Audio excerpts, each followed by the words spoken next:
My name is Sharon. I'm 51 years old. I'm a wife and a mum to 3 children who are now grown up and have flown the coop. My daughter is a new mum, so I'm a nana now too. I started out my career as a nurse and now I work as a sonographer. I also have haemophilia A. My father, sister and my eldest son all have haemophilia as well. Over the years, I've had some bleeding issues and have also needed treatment for some medical procedures. Through all of this, I have never been on prophylaxis. My parents knew that I had haemophilia from when I was 3 years old. Way back then, there was no testing until I was 3. The huge bruise I had on my forehead in all my baby photos was probably a big clue. There was so little known about females with haemophilia when I was growing up. Many health professionals, family and friends told my parents they were wrong because women could not have haemophilia. On the other hand, the haemophilia doctors told my parents that it was possible my sister and I might bleed to death when we reached puberty. How shocking. I can't even imagine going through that as a parent. My sister is 3 years younger than me. She needed teeth extracted before she had braces fitted when she was younger. The Haemophilia Treatment Centre tested her factor levels on desmopressin before the procedure. All went well. Individual treatment plans were not available back then, so when I needed my wisdom teeth out when I was 18, I was given the same dose of desmopressin as my sister. We are very fortunate now to have the ability to tailor treatment plans to individuals.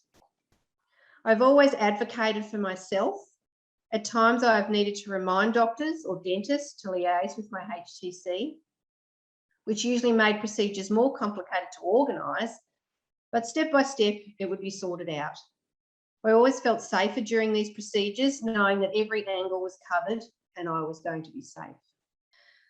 I love my dad and my eldest son, and my other family members, of course, and their health is very important to me. I also realise, however, that females in the haemophilia and bleeding disorder community did not have much of a voice compared to our male community members. With this in mind, a few years ago, I went on our local foundation committee with the aim of promoting care for women with bleeding disorders.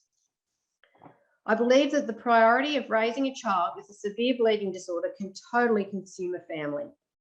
But at some stage, a mother has their own health issues, especially as we get older. Our children become patients at our adult hospitals, graduating from the relevant paediatric centres.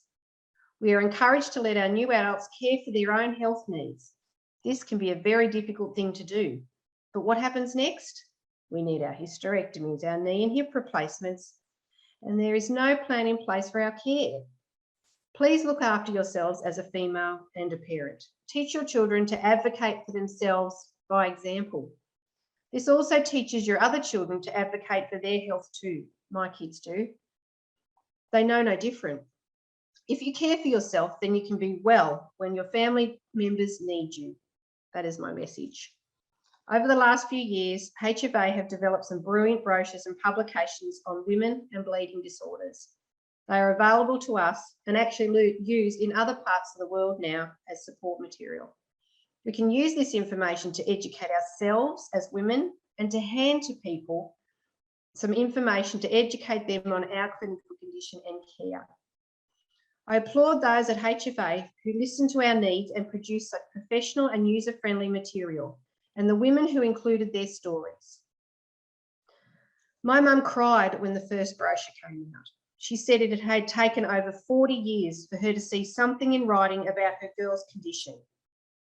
The number of professionals who did not believe that her girls had haemophilia was heartbreaking. She was thrilled that hopefully others would not have to go through what she did to fight for her girls. Hail to the people who listened to what us women needed.